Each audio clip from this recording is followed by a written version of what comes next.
micellar water bukan botol kecil tetapi botol 500 ml.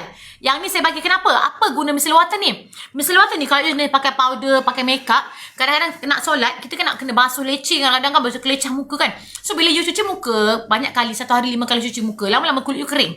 Especially mereka yang berusia 35 tahun ke atas, kulit you kering. So bila dry, cepat ada pigmentation. So bila you ambil micellar water ni sayang, dia akan mengekalkan kelembapan kulit. Dalam masa yang sama, dia akan bantu mengeluarkan kotoran termasuk minyak.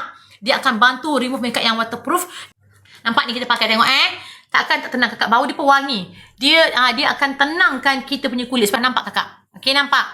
Okay, yang nak bayar kakak tolong bayar. Nampak? Kalau you nak solat, you ambil je. Ambil kapas, standby kapas dekat office, kat rumah ke. Kat rumah mana-mana kan you nak pergi travel ke. Ini je. You tak perlu nak cuci muka, nak kelecah-kelecah kan. Kadang kalau you pergi negara-negara Europe kan senang nak cari air wuduk. Kadang-kadang pakai botol mineral kan. So bila pakai ni cuci makeup, you tak perlu air dah. You pakai ni saja dah okey. Nak pergi travel, you masuk dalam botol kecil. Saya kalau travel saya akan masuk botol kecil. Nampak? Settle kakak, nampak ni. Settle kakak.